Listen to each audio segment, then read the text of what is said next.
Good day. We are here with Bob Milligan, who will help teach us about why leadership can be lonely and how to overcome that. Thank you, Karen.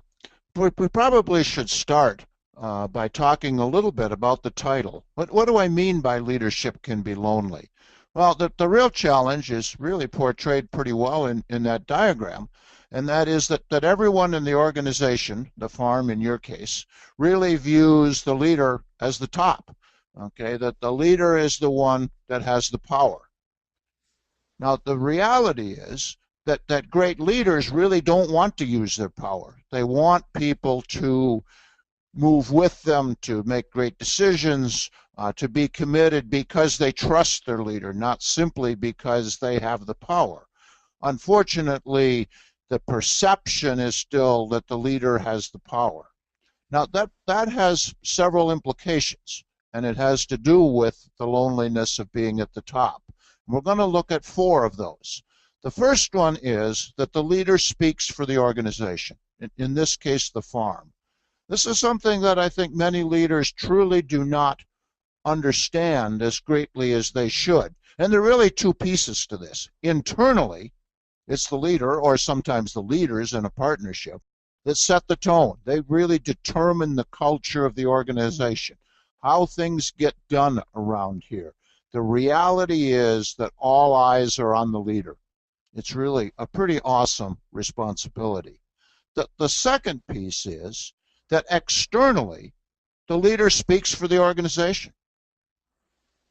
What the leader says is taken as that is the position, that is how we think on that farm in that organization.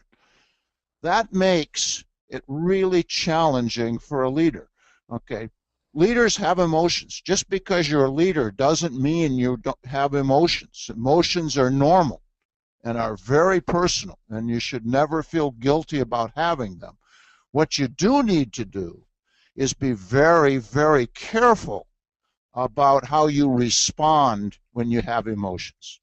As this diagram indicates, you need to behave. Your response needs to be to think and to have thoughtful behavior.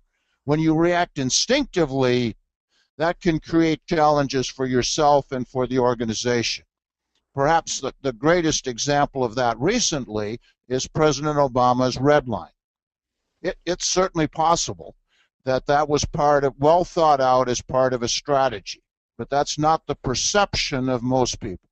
The perception is that that was an instinctive response made in the context that he was in then.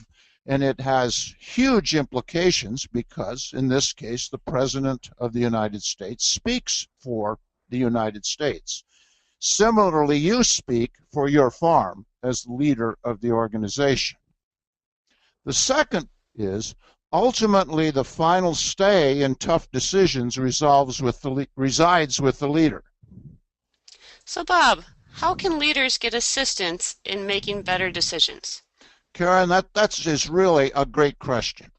Okay, and we can minimize, leaders can minimize and make better decisions the amount of time that they're going to sort of have to do it unilaterally by having good decision-making processes. This is my favorite model of decision-making, and that bright red box around the decision-making process is the vision. That's everyone having the same direction, using the same criteria for making the decision.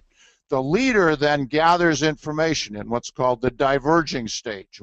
They gather information, and then more importantly, a great leader involves other partners, other members of the team, other members of the organization in reaching a decision.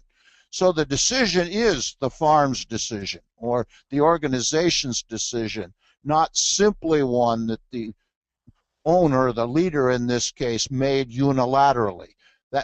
This is a diagram of that a leader collects information and then makes a decision. In this case, it really is their decision, not the decision of the business. So the third one is that the leader is ultimately held accountable for all decisions made in the organization and the farm. You don't always make those decisions. Sometimes other people make decisions.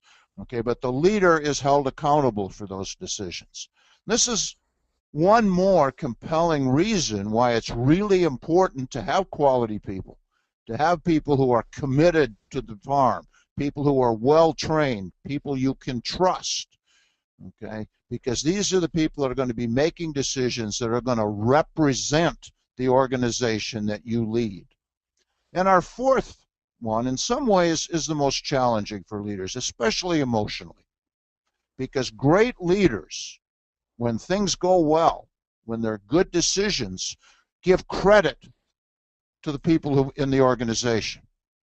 When things don't go so well, when there's a problem, it's the leader's responsibility to accept the blame. It doesn't mean that internally you don't do something about it and work with the people so that they make a better decision later. But externally, you are the leader. You are the one that's alone at the top, accepting the blame and giving credit to other people. So leadership can be lonely. It can also be powerful. But recognizing these four components of leadership really gives us an opportunity to be a great leader. And it really is true that leadership requires incredible self-confidence because of the loneliness that you can have at the top. It's also really important that the leader have a confidant, someone that they can talk to, someone that they can share some of these thoughts with and get feedback and let their hair down a little bit. Thank you, Bob.